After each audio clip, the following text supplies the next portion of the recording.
Most people think the biggest threats to retirement are a stock market crash or a major life event. But in reality, it's often the smaller decisions, the ones we didn't know were mistakes that slowly chip away at our retirement plan. Today, we're diving into a few of the more common and fixable mistakes that we see from people at or near retirement and how to avoid them before they cost you.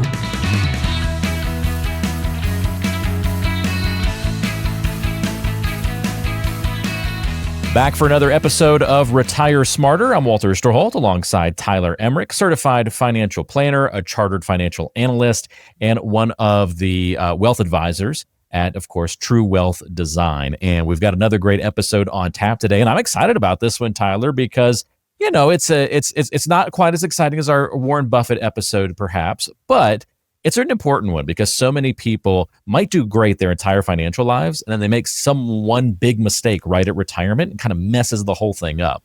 So it's important to avoid these things that we're going to talk about on today's show. Oh, absolutely. I mean, I don't know how many times, or at least maybe my searches are a little bit different over the internet, but all the time I'm coming across the top 5 mistakes here, top 10, things to be aware of as you approach retirement. So this is kind of our approach of saying, hey, we've seen all those too. Let's kind of pile them in and kind of put them into a list that we feel maybe are the important ones, or maybe do our own kind of top 5. And certainly we'll beg, borrow, and steal from all that content and try to synthesize it for you here today. Yeah. In our line of work, when you get those recommendations on your phone of articles to read, you're just flooded with all of those exact ones you're talking about. The 5 worst X, Y, and Z's in financial planning. So yeah, ARP is definitely on my search history, and some random ones that you wouldn't necessarily think should be. That's right. Yeah. That's right. I need to get like a second phone or something, one that's like disconnected from the financial world, just so I can see what a normal person sees in their recommendations. Yes, absolutely. And my ads they're popping up. They certainly can target those. I mean, boy, they got that down to a T, don't they? Yes. It's amazing.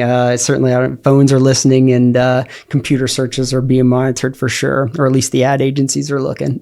Yep. So to all of our listeners and our viewers, more on that in a second. Yes. We will get into the meat and potatoes here in just a second. But hey, this is actually a little bit of news this week, Tyler, to share with folks. We are on video now. So if you are a longtime listener of the show on Retire Smarter on your favorite podcasting app, but you have always thought, man, it would be great if this was on YouTube and I had a video version. Well, now it is. And to our new audience on YouTube, welcome to Retire Smarter. We've been around for a really long time in the audio world, but now we're kind of joining the ranks of the video crew. And to all of our new YouTube folks, you're going to be really excited to hear from Tyler each week, and Kevin when we can wrangle him in here, because they're just going to be excellent at giving you clear, well thought out, and some detailed financial guidance. This isn't your normal financial show here on Retire Smarter. We try to really do that and learn a little something on each and every episode. So Tyler, it's great to have you on the video finally, and I hope some of our audio listeners will come check us out over here too.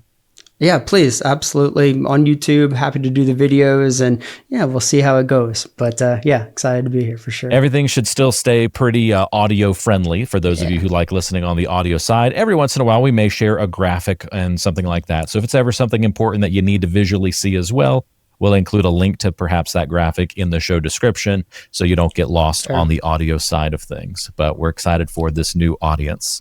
Well, enough of that, Tyler. Let's dive in and find out a little bit more about these worst money moves near retirement. No, absolutely. And, a lot of times when you kind of think about these mistakes and how they come up, I think we can, really be focused on some of the major complex decisions that we know are going to have some major ramifications, throughout retirement. But, oftentimes it's some of the smaller or maybe less complex decisions that are just made maybe on a whim, or maybe not as much thought being put into them, that can really add up over time.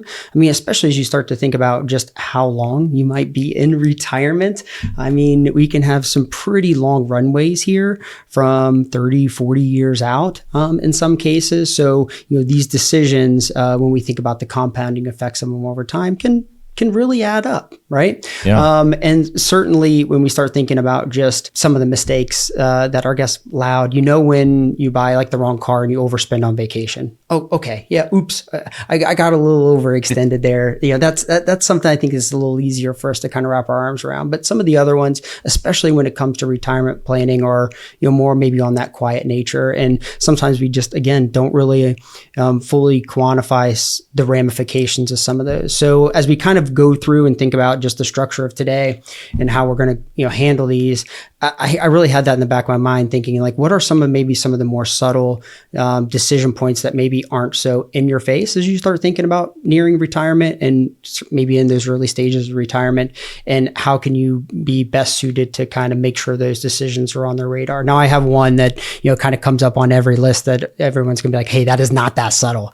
I get it. Yeah, there is one on there, and you'll know exactly when we hit it. It'll be probably one of the last ones we talk about. But all the other ones here certainly are hopefully something that maybe isn't completely top of mind, or if it is, great, you've done some great research and you're on top of it, which is always good. But sounds to me like it's really a matter of attention. If there's something that's hurting me physically, if it's painful, I'm going to go to the doctor and get it fixed right away.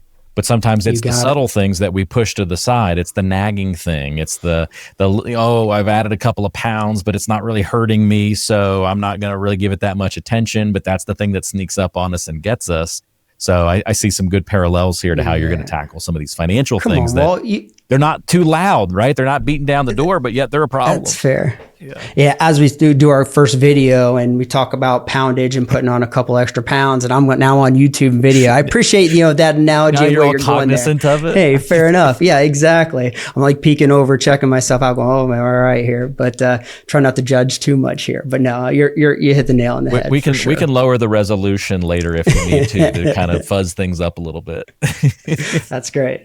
Maybe we'll have to do that. But yeah, so a list, I think we got a handful of them here, and certainly I'll kind of sprinkle in some of the other ones that I think that maybe came up through some of the data and some of the research. Maybe we're not going to speak specifically to them, but they are somewhat related to the topics that we'll discover. So we'll see where it takes us and we'll kind of go from there. But the first mistake or mishap that we want to kind of talk about today is, this idea of investing the same old way. And well, of course, I believe in the KISS theory, right? Keep it simple, stupid.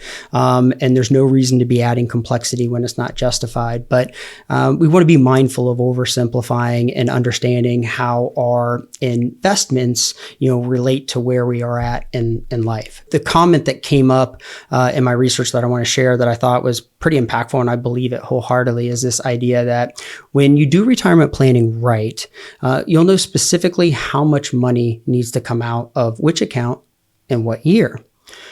Okay, so how does that relate to investments, right? And what am I getting at here? Well, what I'm getting at is this idea that, okay, if we're doing retirement planning right and we know where our money is going to come from in retirement and from what accounts, that's great. But what that kind of triggers is this whole idea that there is going to be a change of how you're going to use your wealth and how you're going to be using those retirement accounts. And that in itself, when we go through these life events or we go through these changes, it's going to be always good to take an inventory and account of, well, are the investment strategy that you're using working in conjunction with those changes, or do we maybe need to reevaluate that change? If you're sitting here today and you're going, well, hey, I'm not on the doorstep of retirement yet, or I've been working all my life, you probably haven't thought about, well, which account am I going to pull from to use? Got your paycheck coming in. Now you might be, hey, is my paycheck going to be there? And how do I want to navigate that and focus on your career and all that other good stuff? But you're not necessarily specifically thinking of, well, hey, should I pull from my Roth account? Should I pull from my IRA account? But as you start transitioning into retirement and you're no longer working, well, that becomes a very big piece of the overall pie and plan on, well, how do we make these decisions in conjunction with everything else that's going on in your financial life? Investing the same old way as you were working career might need to be adjusted and might need to be changed.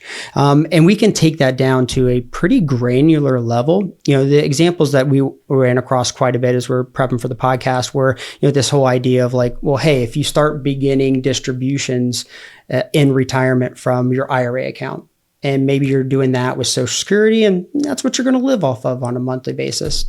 That's pretty common. But, as you're kind of sitting here listening, if I asked you to kind of count up all the retirement accounts that you have or all the different accounts that you have, well, some of you might be counting for a while, right? Especially if you're married and you have to account for spouses' accounts too. I mean, you might have a 401k, an IRA, a Roth account, a savings account, a checking account. I mean, the list can go, whoa, we can get quite a few accounts that are spread out there, especially if you think about your career. Jobs and, all that kind of stuff. You nailed it. Yeah, absolutely. So you start to think about, well, okay, should my IRA that I'm pulling money from to live off of be invested the same way as my Roth account?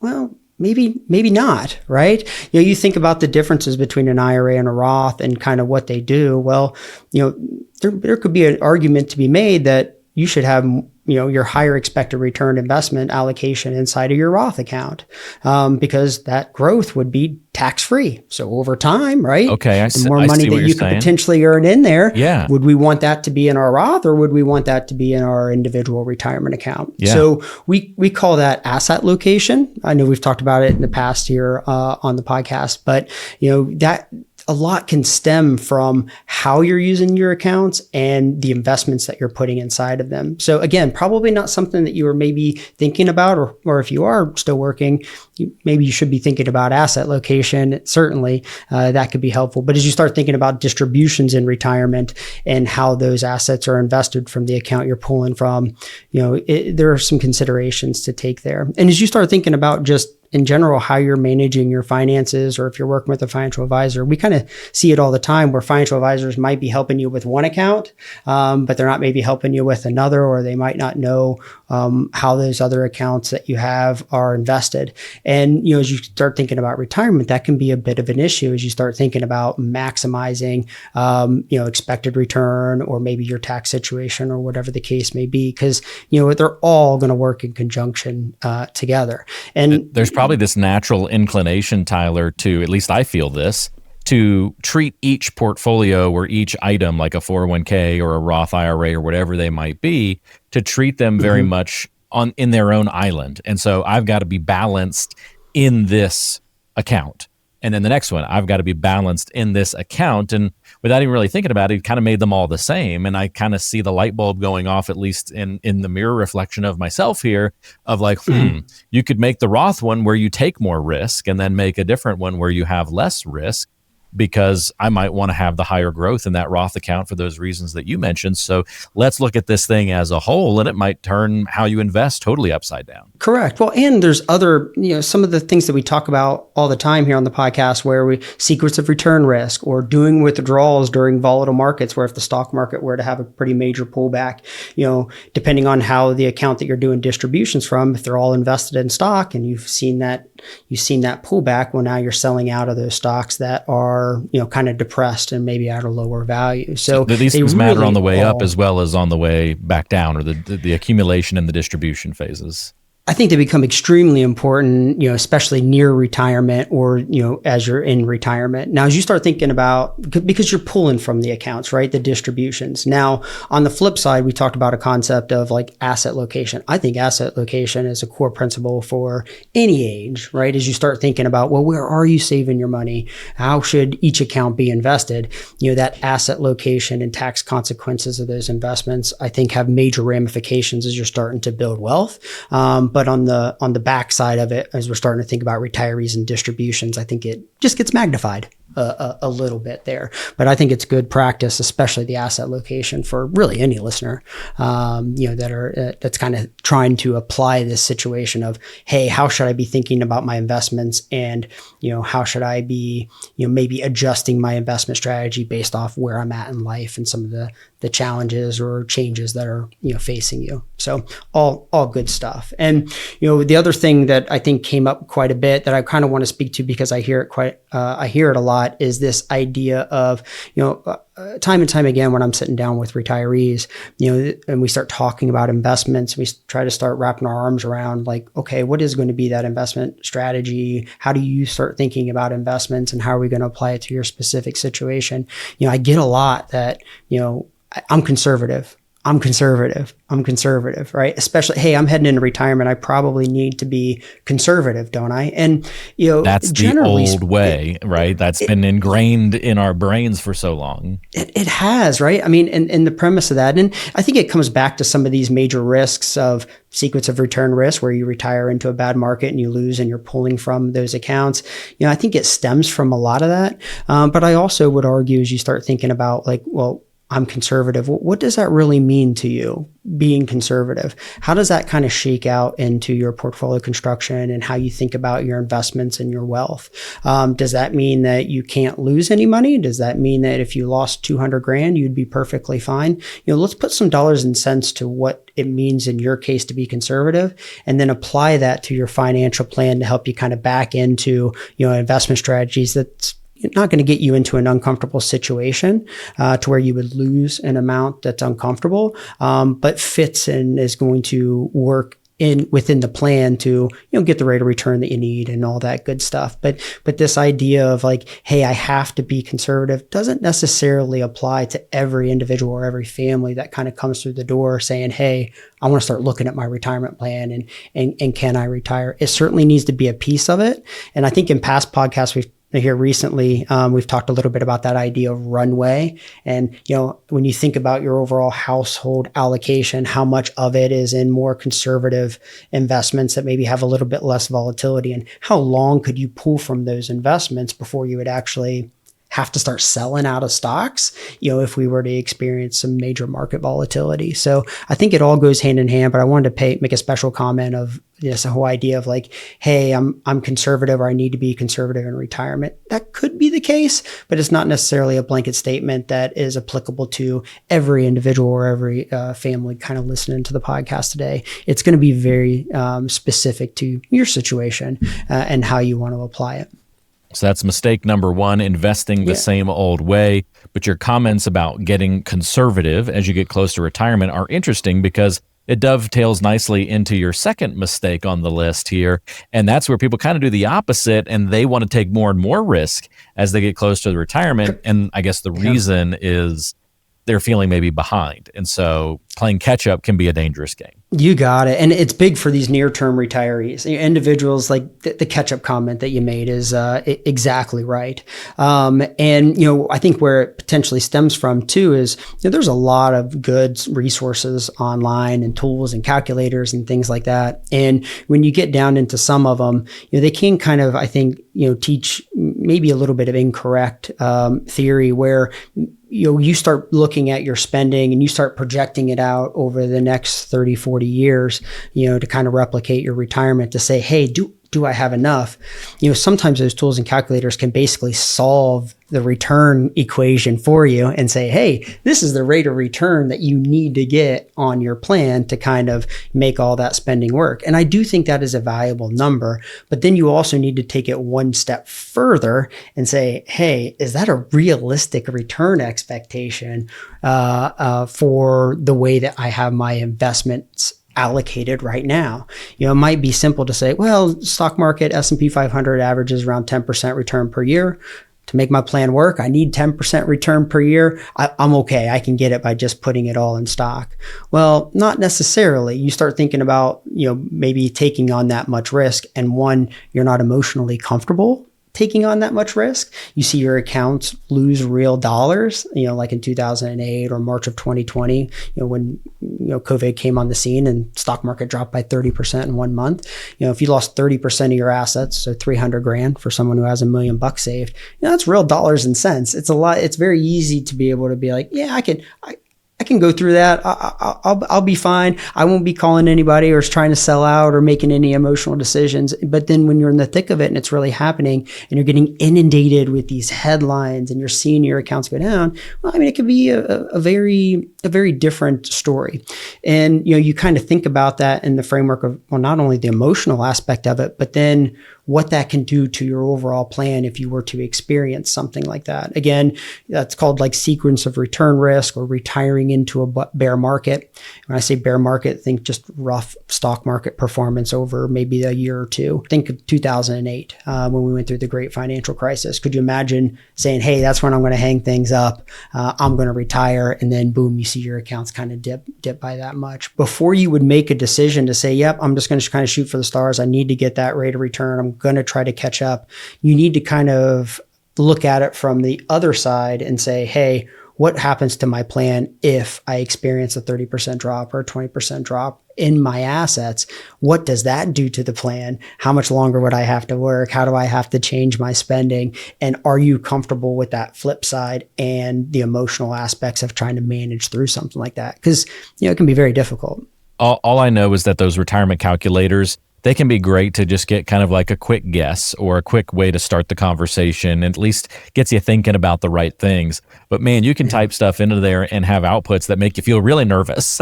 Go, whoa, okay, I'm way behind. Yes. Or the opposite, maybe give you a false sense of security, but it's just really hard to get those simple calculators to take in all the information they need to truly spit out an accurate plan, and one that takes into account all of your individual needs. And that's always where I see that big difference in working with an advisor and a professional to help really paint the full picture rather than just getting little pieces of it. No, absolutely. And, to kind of put a button on this whole idea of maybe taking on too much risk to make up for lost time in your investments, at the end of the day, you just want your investment allocation to be intentional and controlled, not necessarily a Hail Mary to try to catch up and kind of hit it big, or maybe get one of these big stock picks to try to change your wealth situation. Intentional and controlled, I think, is kind of the name of the game. And the more information that you have to be able to make those better decisions is going to produce, I think, better outcomes and the overall. So if you feel comfortable getting that information, great. If you don't, hey, that's where an advisor should be able to step in and help paint that picture and run some of those different scenarios and help you kind of zero in and get down to a portfolio that is, going to not only accomplish your goals from a retirement plan standpoint, but also not get you into a situation to where, you can't sleep at night, or you are calling saying, hey, I've lost too much and I need to sell out. Because we all know that that's kind of the worst place that you can be in. Yeah. Hail Marys in football sometimes work because you have nothing to lose. You're already losing the game. That's not the case in retirement planning. You're not necessarily losing the game. And so a Hail Mary can have worse consequences. So it definitely differs in that way. So let's not use that as a strategy. By the way, if you're watching today's episode or listening, of course, on your favorite podcasting app, and you'd like to talk with an experienced advisor on the True Wealth Design team, you can do that very easily. You can click the link in the description of today's show, where that'll take you to the True Wealth Design website, truewealthdesign.com. Just look for the Let's Talk button, and you can schedule a 20-minute discovery call with an experienced advisor. So again, that's at True Wealth Design, and it's in the description of today's show. Tyler, two great mistakes we've covered so far. What's next? Investment focused mistakes, let's say. So let's maybe shift gears a little bit and kind of go more into the planning side of things. And this is the concept more granular, if you will. That's one of your favorite words I've noticed over the years. It is. I got a few of them. So not measuring progress against your plan. So key mistake number 3, not measuring progress against your plan. And, really, as I think about like the families that we work with on a year in and year out basis, a lot of what we're doing is we are looking back on that prior year and tracking and saying, hey, what direction are you moving, right? Are things moving in the right direction? Did we have some setbacks? And what changes, if any, need to be adjusted as you start thinking about your investments, as you start thinking about your spending approach and some of the upcoming spending that's maybe coming up. This whole idea of, hey, let's do a financial plan.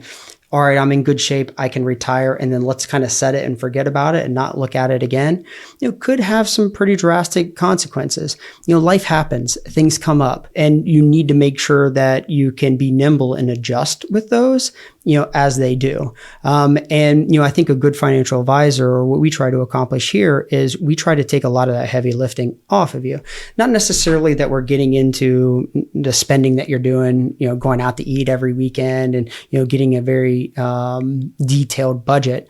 But, there are ways where we can essentially, especially in retirement, when we have very controlled distribution strategies and we understand where your income is going to be at in a particular year, and we've kind of built this financial plan with an idea of spending in mind, it's very easy for a financial advisor to kind of look back on that prior year and say, well, how did we do? Did the investments earn more or less than what we expected to inside the plan? Did the distributions cover all the spending, or did we have to go back into our plans and kind of pull out more than what was expected? So that way you can kind of look back and adjust the game plan going forward, and not necessarily get yourself in a situation to where, 10, 15 years down into retirement, you kind of look at your account balances and go, ooh, I'm at a different spot than maybe what I expected to, because of a whole host of reasons as life kind of comes up. But this idea of measuring your progress, year in and year out, I think is an integral part, especially early in retirement, as you're trying to get an understanding of like, well, what is your lifestyle going to be like? Where are you going to be spending your time? What's your spending going to look like?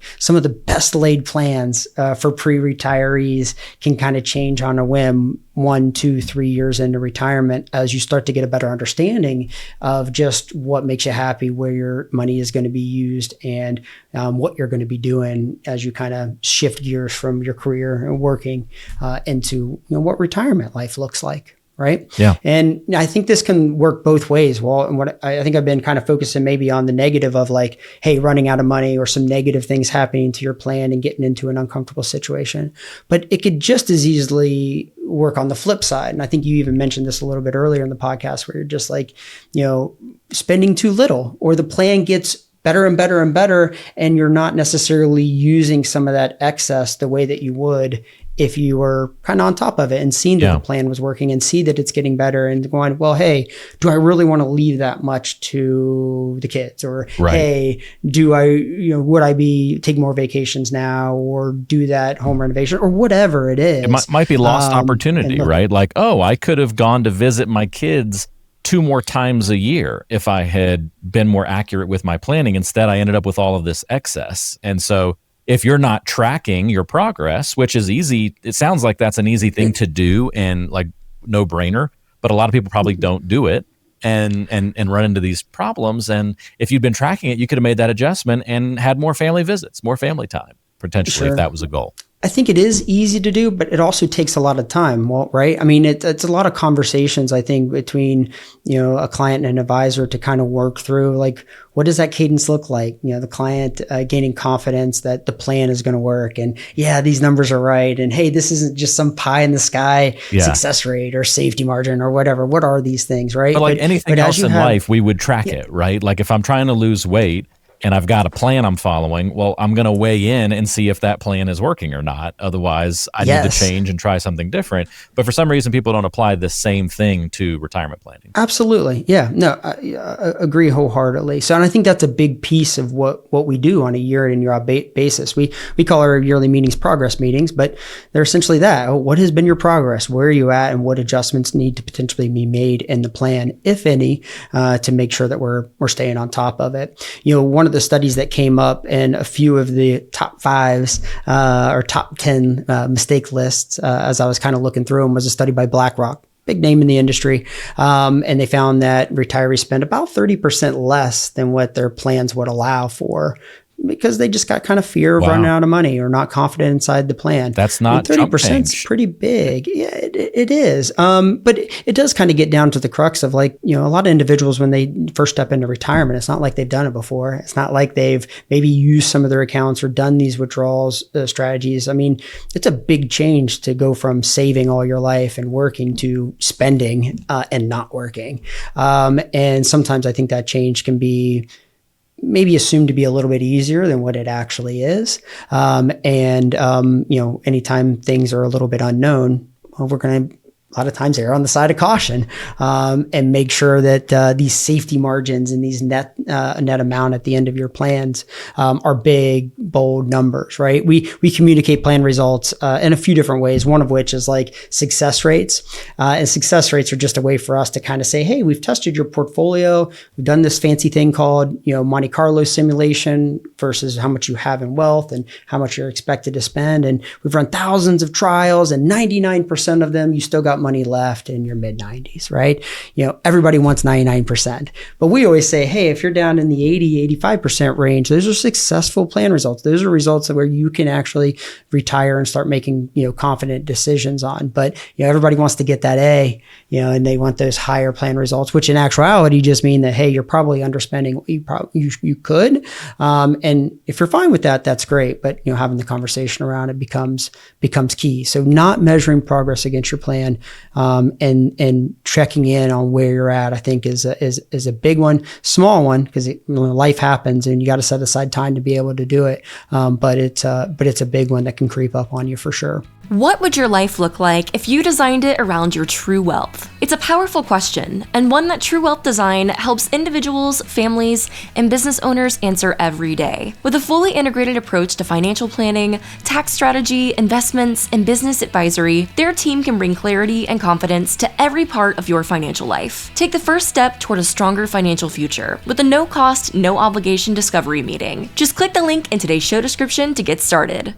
It's interesting that you guys are okay being comfortable with your clients in that more 85% range, because I'm guessing because you're doing these progress meetings. If it was a set it and forget it, well, yeah, I better have a 99% success rate there. You might want a little more. But if we're checking in, it doesn't mean that I have a 15% chance of total failure. It just means we may need to make some adjustments from the original plan as we go along if we're skewing toward that 15%. And so then you're kind of constantly adjusting and changing. And so that's why you can take on that additional risk, if you will. Is that kind of a good way to view it as a layman? It would be. I would add on, you think about that, 15% that's not successful. A lot of times that would be, hey, the market has a 1 or 2 year run that's really poor. So your returns aren't nearly as what they expected. Hey, you had some unexpected expenses that, potentially, crept up or were a little bit more than maybe what we originally had thought that impacted the plan. So, a lot of times if you're checking in and you're monitoring it, to your point, you're going to catch those things and be able to adjust and, kind of work in. Another thing would be is, a lot of times when individuals retire, they have some of these big decision points that they need to make, but sometimes those decision points get kicked down the road, think Social Security or maybe starting a pension later or something like that. So, early in retirement, those 15% could represent different strategies around, taking Social Security earlier or doing this with your pension versus something else. And that's certainly, as you're thinking about how to quantify how good a shape you're in, those plan results, they can skew one way or the other, and certainly have some emotional tie to them for sure. But all good stuff. Okay. We've got 2 more mistakes to cover. What's two next? Two more. Yeah, these ones are pretty easy ones. So the mistake number 4, poor tax planning in retirement. So or no tax planning in retirement. Or no tax planning retirement. So the list that was that I found most frequently would be items like not managing your income tax bracket. Right. So you think about how your income is taxed. And when I say income, you still have income in retirement, whether it be Social Security, whether it be pensions, distributions from your IRA, all these things can show up as income. And of course, that income is taxed at a progressive rate, meaning that, the more that you make, potentially the more taxes that you could pay. So there's efficiencies to be able to pick up there, right? Understanding what your tax bracket looks like long-term and what it might change to when, required distributions start in your early to mid 70s or, life events that happen, can better allow you to make decisions in the now on, well, hey, would you pull a little more out of your retirement account than you potentially need because you feel like you're getting a deal from a tax bracket standpoint. The other one would be tax efficient gifting. If you're very charitably inclined, that would be, gifting to church, charity, whatever the case may be, and how you're doing that. And are there some efficiencies that you can pick up, whether it be bunching some of those gifting, using a donor advised fund, or whatever the case may be. This can also show its head into family gifting as well. You start thinking about helping out maybe children. How do you do that? What type of assets do you gift to them? What does the structure look like? Can all kind of show its head here as you think about efficient gifting. Healthcare is a big one that popped up, whether it be the old infamous IRMA, where your Medicare premiums go up if you make too much, or for those of you that are retiring before 65, trying to maximize the healthcare subsidies from the ACA. All those kind of go into areas where you can pick up free, good planning money, if you have a structured plan to work on it. And the final one that popped up quite a bit was just timing of capital gains and tax loss harvesting. I think we just did a podcast on that with the market volatility here. So they listed off a few of those. I think those are the big ones as you start thinking about poor tax planning. But, in general, there are a multitude of studies out there that show that, really effective tax planning can be worth its weight in gold and really add value over a long period of time for sure. Vanguard's done a couple studies on it. Most of the big boys have as well. And, time and time again, having an integrated financial plan that not only looks at the investments, but your tax situation and your distribution planning and healthcare and all that good stuff, really, we feel like is going to kind of be the way to go. So you can start picking up on, some of these efficiencies. Because if, the right hand's not talking to the left hand, you can get yourself into kind of a odd situation to where that could be avoided, especially as you start thinking about some of these tax limits and so on and so forth. But poor tax planning or not thinking through tax planning was mistake number 4. Yeah. You mentioned that as a simple one or like smaller one on this list, but I just want to step in for a second to say real quick before we get to the last one here, Tyler. This is where you see the gap between financial planners and financial advisors and financial professionals, however we want to cast that net out there. This is where you really see that change and that difference between professionals because, and I know that gulf can be there in some of the other things that we've talked about, even just in picking investments and crafting plans and order of operations as when you're withdrawing money, all those kinds of things. But I think it's easier to see in something like this, where if you're working with a firm that's not doing good tax planning, it's not doing tax planning at all, that's going to just have a huge gulf in results in your financial plan and in your financial success in retirement. So this is a big one, I think. I just wanted to highlight that to say, even though it seems maybe small on the surface, if you're not doing it, it's big because this is a huge area of opportunity that's hard to do on your own, at least. Even though I've been in this financial world and learning about it constantly for the last decade plus, taxes and all of these little nuances are where it starts to get out of that realm of being able to DIY it and all that kind of stuff. So don't sell yourself short on the work you guys do on that stuff. That's fair. Yeah, absolutely. Well, and to piggyback on that a little bit too, is I think about, over the years, I've talked to many new families that kind of inquire about our, working with True Wealth Design. And, a lot of the triggering events as to what triggers a family or an individual to reach out to us is one of those tax issues, right? They file their tax return and they're like, what the heck? What happened this year? What's going on? Why do I have a $15,000 bill or a $10,000 bill? Yeah. Why is my healthcare going up in price? Things like that. And unfortunately, they're kind of seeing it after the fact. Ideally, we would want to try to handle some of that stuff beforehand, of course. But it's one of the biggest triggering events for individuals to kind of say, all right, I'm going to start working with someone because of, XYZ happened to me from a tax standpoint. And the expertise it's not as abundant. Having a good CPA, having someone that understands the tax code, it's complex. I mean, take a look at some of the changes in the big, beautiful bill that's out there, right? And, some of the changes that happen, every handful of years here from a tax law standpoint. The legislation's thick. There's a lot of ins and outs. They certainly don't make it easy. They've made some changes, I think, to simplify it, but they got a long way to go. understanding a lot of it, I think definitely takes some expertise. And, we definitely pride ourselves on doing that. I mean, I think we got 12 team members now on the tax side of our business that are kind of filing returns and helping us with some of the complex tax situations that we run into. So definitely a big piece of the pie.